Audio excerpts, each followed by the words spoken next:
ಬಯಸೋದು ಅಂದರೆ ನಿನ್ನೆ ಮತ್ತು ಇವತ್ತು ಅಂಕೋಲದಲ್ಲಿ ನಮ್ಮ ಪ್ರಶಿಕ್ಷಣ ವರ್ಗ ನಡೀತಾ ಇದೆ. ನಾನು ನಿನ್ನೆ ಅದರೊಳಗೆ ಭಾಗವಹಿಸಿದ್ದೆ. ನಮ್ಮ ಉಳಿದವರು ಅಷ್ಟೂ ಅದರೊಳಗಿದ್ದಾರೆ. ಅಂಕೋಲದ ಪ್ರಶಿಕ್ಷಣ ವರ್ಗದಲ್ಲಿ ನಮ್ಮೆಲ್ಲ ಪ್ರಮುಖರು ಇದ್ದಾರೆ. ನಾನು ಇವತ್ತು ಬೆಳಗ್ಗೆ ಈ ಎಲೆಚುಕ್ಕಿ ರೋಗದ ವಿಷಯದ ಕುರಿತಂತೆ ಇದು ಸುಮಾರು 1.5-2 ತಿಂಗಳ ಹಿಂದೆ ನಿಶ್ಚಯ ಆಗಿತ್ತು. ನಾನು ಹೆಬ್ಬಾರವರು ಮಾತಾಡಿಕೊಂಡು ICMR ಡೈರೆಕ್ಟರ್ ಅವರು ಮಾತಾಡಿಕೊಂಡು ನಿಶ್ಚಯ ಆಗಿದ್ದಾಗಿತ್ತು. ಹಾಗಾಗಿ ಇವತ್ತಿನ ಇದನ್ನು ತಪ್ಪಿಸೋದು ಬೇಡ ಅಂತ ನಾನು ಅಲ್ಲಿಂದ ಬಂದು ಅದರ ವೀಕ್ಷಣೆ ಇದನ್ನೆಲ್ಲ ಮಾಡಿ ಈಗ ಈ ಪತ್ರಿಕಾಗೋಷ್ಠಿ ಮಾಡ್ತಿದ್ದೇನೆ. ಅಂದರೆ ನಮ್ಮವರೆಲ್ಲ ಅಲ್ಲಿ ಅಭ್ಯಾಸ ವರ್ಗದಲ್ಲಿ ಪ್ರಶಿಕ್ಷಣ ವರ್ಗದಲ್ಲಿ ಇದ್ದಾರೆ ಅನ್ನೋದನ್ನು ಒಂದು ಸಲ ಸ್ಪಷ್ಟಪಡಿಸ್ಕೊಂಡು ನಾವುಗಳು RV ಹೆಗ್ಡೆಯವರು, ನಂದನ್ ಸಾಗರು, ನಮ್ಮ ಶೆಟ್ಟರು, ನಾವೆಲ್ಲ ಈ ಪತ್ರಿಕಾಗೋಷ್ಠಿಯನ್ನು ನಡೆಸ್ತಾ ಇದ್ದೇವೆ. ಇವತ್ತಿನ ಪತ್ರಿಕಾಗೋಷ್ಠಿ ಇವತ್ತು ಸ್ವಲ್ಪ ನಿಮಗೆಲ್ಲ ತುರ್ತಾಗಿ ನಾನು ಮಾಡೋದಕ್ಕೆ ಒಂದು ಮುಖ್ಯವಾದ ಕಾರಣ, ಇವತ್ತು ಒಂದೇ ಒಂದು ವಿಷಯಕ್ಕೆ ನಾನು ಮಾಡ್ತಿರೋದು. ಆದರೆ ಎಲ್ಲ ವಿಷಯವೂ ಅದರೊಳಗಿದೆ, ಅದರ ಒಂದೇ ಒಂದು ಮುಖ್ಯವಾದ ವಿಷಯಕ್ಕೆ ಮಾಡ್ತಿರೋದು.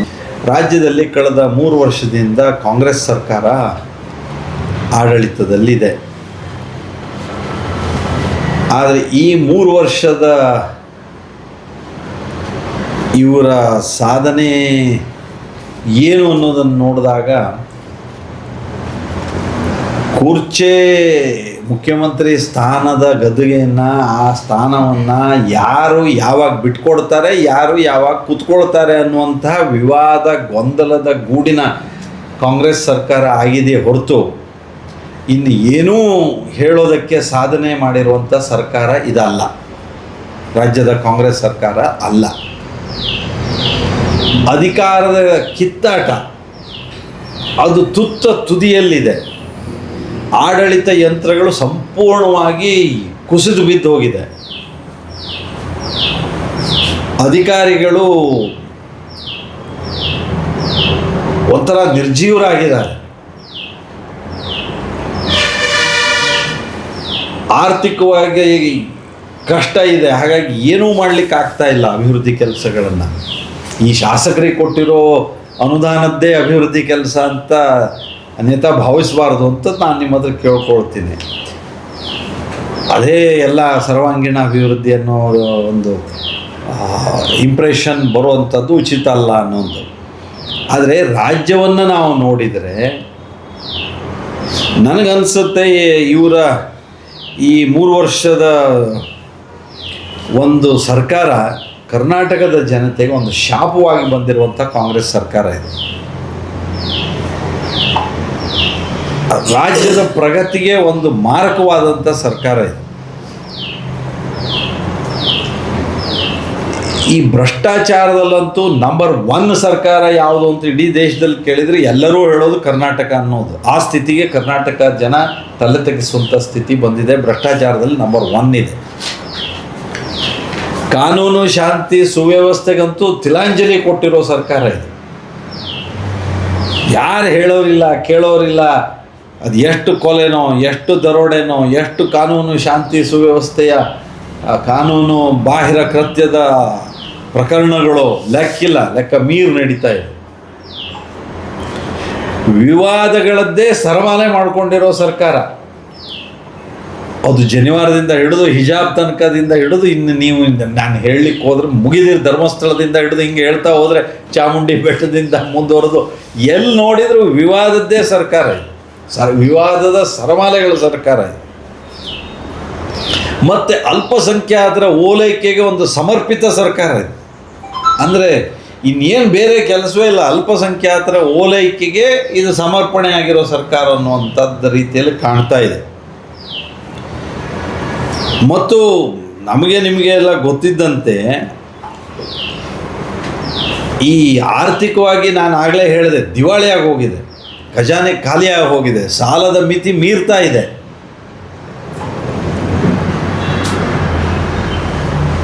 ಮತ್ತು ಇದು ಎಲ್ಲದರ ಜೊತೆಯಲ್ಲಿ ನಮ್ಮ ಬಹುಸಂಖ್ಯಾತ ಹಿಂದೂಗಳನ್ನು ಧಿಕ್ಕರಿಸುವಂತಹ ಕಾಂಗ್ರೆಸ್ ಸರ್ಕಾರ ಇದೆ.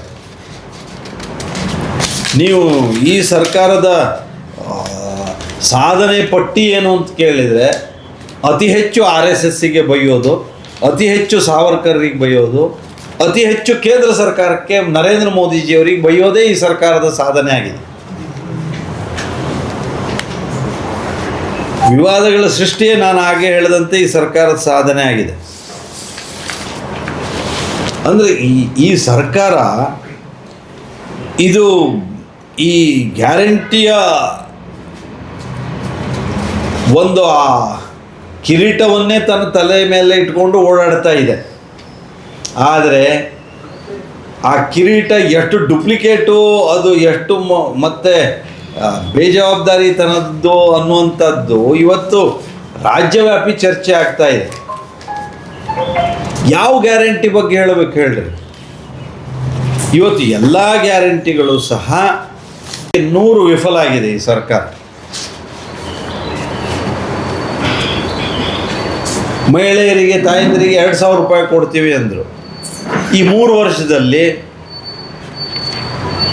ಎಷ್ಟು ಜನಕ್ಕೆ ಕೊಟ್ಟರು, ಎಷ್ಟು ಜನಕ್ಕೆ ಪ್ರತಿ ತಿಂಗಳು ಕೊಟ್ಟರು, ಇದ್ರ ಬಗ್ಗೆ ಸ್ಪಷ್ಟತೆ ತಂದುಬಿಟ್ರು ಸಾಕು ಈ ಸರ್ಕಾರ. ದುಡ್ಡು ಉಳಿಸ್ಲಿಕ್ಕೆ ಏನೇನು ಒಳಮಾರ್ಗಗಳನ್ನು ಅನುಸರಿಸ್ಬೋದು ಅದೆಲ್ಲ ಮಾಡ್ತಿದ್ದಾರೆ. 5,000 ಕೋಟಿ ಎಲ್ಲೋಯ್ತು ಅಂತ ಇನ್ನೂ ಲೆಕ್ಕ ಸಿಗಲಿಲ್ಲ. ಸದನದಲ್ಲಿ ಬಹಳ ದೊಡ್ಡ ಚರ್ಚೆ ಆಯಿತು ಇದು. ನಾನು ಬಸ್ಸಿನ ಬಗ್ಗಂತೂ ಹೇಳೋದೇ ಬೇಡ. ಎಲ್ಲಿ ಯಾವ ಡಿಪೋ ನೋಡಲಿ, ಯಾವ ಬಸ್ ನೋಡಲಿ, ನೀವು ಅದರ ಅವ್ಯವಸ್ಥೆಯ ತುದಿಯಲ್ಲಿದೆ. ನಾಳೆಯಿಂದ ಪ್ರತಿಭಟನೆಗಳು, ಧರಣಿಗಳನ್ನು ಅಲ್ಲಿ ಸಿಬ್ಬಂದಿಗಳು ಮಾಡ್ತಾ ಇರುವಂಥ ಸ್ಥಿತಿ ನೋಡ್ತಿದ್ದೆ. ನೀವು ವಿದ್ಯುತ್ತು ಅದು ಉಚಿತ ಎಷ್ಟು ಜನಕ್ಕೆ ಬರ್ತಾ ಇದೆ ಅನ್ನೋದೇ ಇನ್ನೂ ಸ್ಪಷ್ಟ ಇಲ್ಲ. 200 ಯೂನಿಟ್ ತನಕ ಅಂತ ಹೇಳೋದಕ್ಕೆ ಸರಳ, ಆದರೆ ಅದು ಅನುಷ್ಠಾನ ಆಗಬೇಕಲ್ಲ 200 ಯೂನಿಟ್ ತನಕದವರಿಗೆ. ಈ 2,000 ರೂಪಾಯಿ ಅಂತ ಹೇಳೋದು ಸರಳ, ಆದರೆ ಅದು ಅರ್ಹರಿಗೆ, ಫಲಾನುಭವಿಗಳಿಗೆ ಹೋಗಬೇಕಲ್ಲ, ಮತ್ತದು ನಿರಂತರವಾಗಿ ಹೋಗಬೇಕಲ್ಲ. ಒಂದೊಂದೇ ಸಲ 2-3 ತಿಂಗಳದ್ದು ಹಾಕೋದು, 5-6 ತಿಂಗಳದ್ದು ಬಿಟ್ಬಿಡೋದು, 5-6 ತಿಂಗಳ ಗ್ಯಾಪ್ ಇಡೋದು, 2-3 ತಿಂಗಳ ಹಾಕ್ಬಿಡೋದು. ಹಿಂಗೆ ಏನೇನು ಅವ್ಯವಸ್ಥಿತವಾಗಿ ಒಂದು ಯೋಜನೆಯನ್ನು ನಡೆಸ್ಬೋದು ಹಾಗೆ ನಡೆಸ್ತಾ ಇದ್ದ. ಕರೆಂಟು 200 ಯೂನಿಟು ಯಾರು ಅರ್ಹರಿದ್ದಾರೋ ಅವರಿಗೂ ಸಿಗ್ತಾ ಇಲ್ಲ. ಎರಡನೇದು, ಉಳಿದ ಗ್ರಾಹಕರಿಗೆ ವಿದ್ಯುತ್ ದರದ ಬರೆ ಅದು ಯಾವ ಪ್ರಮಾಣದಲ್ಲಿ ಹೆಚ್ಚಾಗಿದೆ ಅನ್ನೋದನ್ನು ನೋಡ್ತಾ ಇದ್ದೇವೆ ನಾವು. ಯಾರು ಬಿಲ್ ತುಂಬೋರಿದ್ದಾರೋ ಅಥವಾ ಕಮರ್ಷಿಯಲ್ದವ್ರು ಇದ್ದಾರೋ ಅವರಿಗೆ ಯಾವ ಪ್ರಮಾಣದಲ್ಲಿ ಈ ಒಂದು ವಿದ್ಯುತ್ ದರ ಏರಿಕೆ ಪರಿಣಾಮ ಆಗಿದೆ ಅನ್ನೋದನ್ನು ನಾವು ನೋಡ್ತಾ ಇದ್ದೇವೆ. ನಾನು ಆ ವಿದ್ಯಾನಿಧಿ ಅಂತೂ ಎಲ್ಲೂ ಹೋಯ್ತು, ನನಗಂತೂ ಇನ್ನೂ ಅದು ಯಾರು ತಗೊಂಡವರು ಒಬ್ಬರೂ ಸಿಗಲಿಲ್ಲ. ಅದು ಎಂಥ ಅದರ ಹೆಸರದ್ದು ಯುವನಿಧಿ ನಮ್ಮದು ವಿದ್ಯಾನಿಧಿ ಇತ್ತು ನಮ್ಮ ಸರ್ಕಾರದಲ್ಲಿ ಯೋಜನೆ. ಯುವನಿಧಿ ಏನಾಯ್ತು ಒಳಗೆ ಗೊತ್ತಾಗಲಿಲ್ಲ. ಇವತ್ತು ಇವರದ್ದು 6ನೇ ಗ್ಯಾರಂಟಿ ಅಂತ ಭೂ ಗ್ಯಾರಂಟಿ ಅದು ಇದು ಅಂತ ಏನೇನೋ ಹೇಳ್ಕೊಂಡು ಇವತ್ತಿನ ಸಮಾವೇಶ 1.5 ಲಕ್ಷ ಜನಕ್ಕೆ ಅದು ಕೊಡ್ತೀವಿ ಇದು ಕೊಡ್ತೀವಿ. ಇದ್ದು ವ್ಯವಸ್ಥೆ ಸರಿ ಮಾಡ್ರಿ. ಈಗ ವಾರಸ ಮಾಡಲಿಕ್ಕೆ ಎಷ್ಟು ಕಷ್ಟ ಅಂತ ನೋಡ್ತಿದ್ದೀವಿ ನಾವು. ಈ ಸೊತ್ತು ಅದ್ರ ಬಗ್ಗೆ ಎ ಆಯಿತು, ಅದು ಈಗಂತೂ ಬಿ ಆಯಿತು. ಅರೆ ಏನು ನಡೀತಾ ಇದೆ ಅನ್ನೋದೇ ಅರ್ಥ ಆಗ್ತಾ ಇಲ್ಲ. ಒಟ್ಟು ಹಣ ಎಲ್ಲೆಲ್ಲಿ ಸರ್ಕಾರಕ್ಕೆ ತನ್ನ ಖಜಾನೆ ತುಂಬಿಕೊಳ್ಳಿಕ್ಕೆ ಮಾರ್ಗ ಇದೆಯೋ ಅಲ್ಲಿ ಎಲ್ಲ ಕಡೆಗೆ ಬೆಲೆ ಏರಿಕೆ. ನಾನು ರಿಜಿಸ್ಟ್ರೇಷನ್ನಿಂದು, ಸ್ಟ್ಯಾಂಪ್ ಪೇಪರಿಂದು, ಅದು ಉಳಿದಿದ್ದೆಲ್ಲ ಇದೆಯಲ್ಲ, ಅದು ಎಲ್ಲದ್ರ ಜೊತೆಗೆ ಈ ಸೊತ್ತು ರೆಗ್ಯುಲರೈಸ್ ಮಾಡ್ತಾರೆ ಅಂತ ಏನು ಪ್ರಚಾರ ಆಯಿತು. ಈಗೇನ ಎಲ್ಲಿ ಬಂದು ನಿಂತಿದೆ ಅಂತ ಯಾರು ಕೇಳಿದರೂ ಸ್ಪಷ್ಟತೆ ಇದೆ. ಅಂದರೆ ಈ ಸರ್ಕಾರದಲ್ಲಿ ನಾನು ಹೀಗೆ ಹೇಳ್ತಾ ಹೋದರೆ ಅಂದರೆ ಏನು ತಲೆ ಇಲ್ಲ, ಬುಡ ಇಲ್ಲ. ಈ ಸರ್ಕಾರ ಒಟ್ಟು ಈಗ ಸಂವಿಧಾನದ ಕಾನೂನಿನ ಚೌಕಟ್ಟಿನಲ್ಲಿ ಈ ಸರ್ಕಾರ ಇದೆ ಅಂತ ಹೇಳಬೇಕೆ ಹೊರತು ರಾಜ್ಯದ ಜನತೆಗೆ ಇದೊಂದು ದೊಡ್ಡ ಶಾಪವಾಗಿ ಕಾಡ್ತಿರುವಂಥ ಸರ್ಕಾರ ಆಗಿದೆ. ನಾನು ಈ ಸರ್ಕಾರದ ಎಲ್ಲ ನಿಲುವುಗಳನ್ನು ನನಗೆ ಅದು ಎಲ್ಲ ಮಾಹಿತಿಗಳನ್ನು ನಮ್ಮ ಪಕ್ಷ ಭಾರತೀಯ ಜನತಾ ಪಾರ್ಟಿ ಪ್ರತಿಪಕ್ಷವಾಗಿ ನಮ್ಮೆಲ್ಲರಿಗೂ ಅದರ ವಿವರಗಳನ್ನು ಕೊಟ್ಟಿದೆ. ಅದು ನಾನು ವಾಲ್ಮೀಕಿ ಹಗರಣದಿಂದ ಹಿಡಿದು ಮೂಡ ಹಗರಣದಿಂದ ಹಿಡಿದು ಈ 3 ವರ್ಷದಲ್ಲಿ ಹಗರಣಗಳ ಸರಮಾಲೆ ಏನಿದೆಯಲ್ಲ ಅದೆಲ್ಲದೂ ನಮ್ಮ ಹತ್ರ ಇದೆ. ಆದರೆ ಈ ಸರ್ಕಾರ 100ಕ್ಕೆ 100 ವಿಫಲ ಆಗಿದೆ. ಈ ವಿಫಲತೆಯಲ್ಲಿ ಸ್ವಲ್ಪ ಮಾರ್ಜಿನ್ ಕೊಡ್ಬೋದು ಅನ್ನೋ ಸ್ಥಿತಿ ಇಲ್ಲ. 3 ವರ್ಷಕ್ಕೆ ಇದು 100ಕ್ಕೆ 100 ವಿಫಲವಾಗಿರೋ ಸರ್ಕಾರ. ಹಾಗಾಗಿ ಕಾಂಗ್ರೆಸ್ ಸರ್ಕಾರಕ್ಕೆ ಇದು ಎಷ್ಟು ಎಚ್ಚರಿಕೆ ಗಂಟೆ ಆಯಿತು, ಎಷ್ಟು ಜನ ಈ ಸರ್ಕಾರದ ವೈಫಲ್ಯತೆ ಹೇಳಿದರು. ಒಂದೇ ಒಂದು ಕಾಂಗ್ರೆಸ್ದಲ್ಲಿ ಚರ್ಚೆ ಆಗೋದು ಅಭಿವೃದ್ಧಿ ಕೆಲಸದ ಬಗ್ಗೆ ಅಲ್ಲ, ಜನಹಿತದ ಬಗ್ಗೆ ಅಲ್ಲ.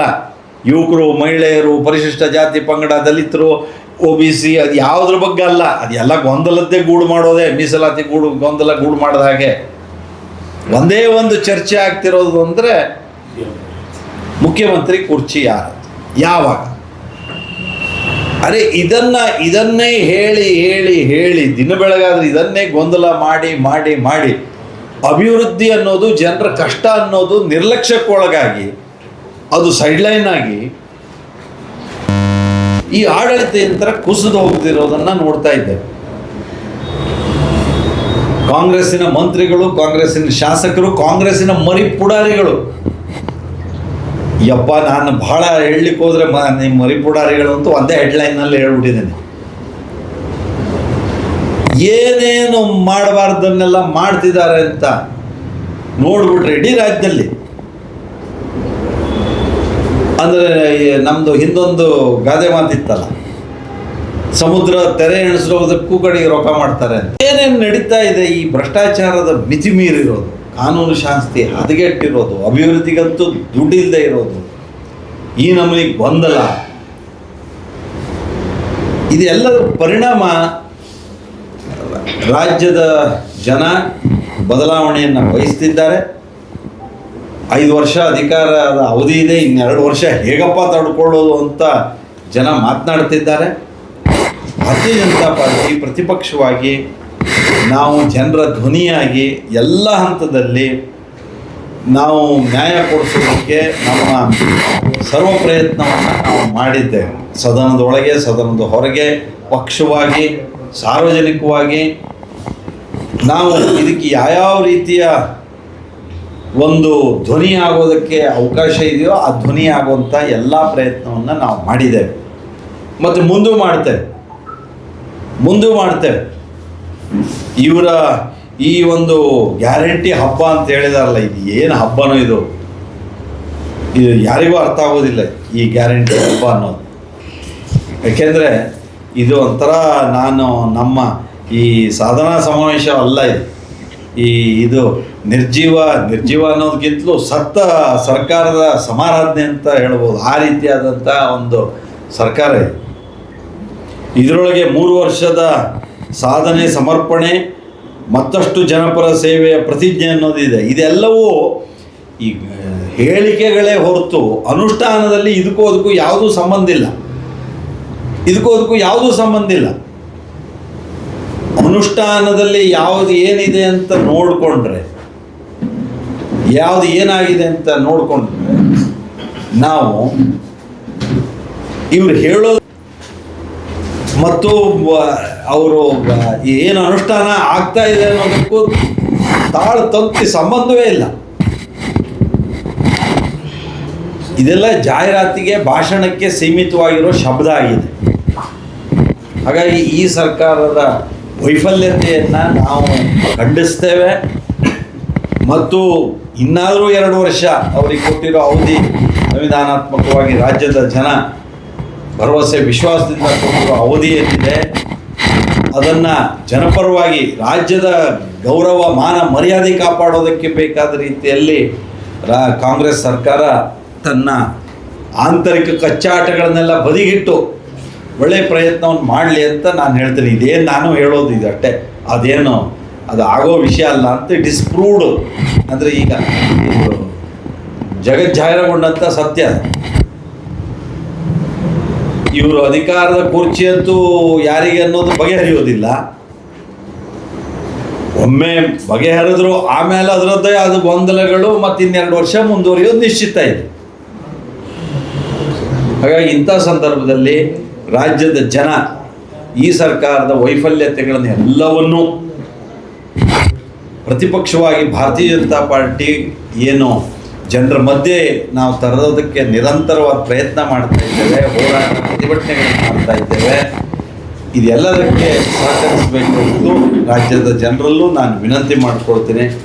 ಮುಂದೆ ಮತ್ತು ಯಾವುದೇ ಸಂದರ್ಭದಲ್ಲಿ ನಗರಸಭೆ, ಪುರಸಭೆ, ಪಟ್ಟಣ ಪಂಚಾಯತ್, ತಾಲೂಕು ಪಂಚಾಯತ್, ಜಿಲ್ಲಾ ಪಂಚಾಯತ್, ಗ್ರಾಮ ಪಂಚಾಯತ್ ಯಾವುದೇ ಚುನಾವಣೆಗಳು ಬಂದರೂ ರಾಜ್ಯದ ಜನ ಭಾರತೀಯ ಜನತಾ ಪಾರ್ಟಿಯನ್ನು ಗೆಲ್ಲಿಸೋದ್ರ ಮೂಲಕ ಈ ಸರ್ಕಾರದ ವಿರುದ್ಧದ ತಮ್ಮ ಆಕ್ರೋಶದ ಭಾವನೆಯನ್ನು ತೋರಿಸ್ಬೇಕು ಅಂತಲೂ ನಾನು ವಿನಂತಿ ಮಾಡಿಕೊಳ್ತೇನೆ. ಇಂಥ ಸರ್ಕಾರ ಒಂದು ಶಾಪವಾಗಿ ಬಂದಿರೋದು ದುರದೃಷ್ಟ ಕರ್ನಾಟಕಕ್ಕೆ, ನಮ್ಮ ರಾಜ್ಯಕ್ಕೆ. ದೇಶ ಮಟ್ಟದಲ್ಲಿ ನಮ್ಮ ಗೌರವ ಎಲ್ಲ ಹರಾಜಾಗ ಹೋಗ್ತಾ ಇರುವಂಥ ಸಂದರ್ಭ.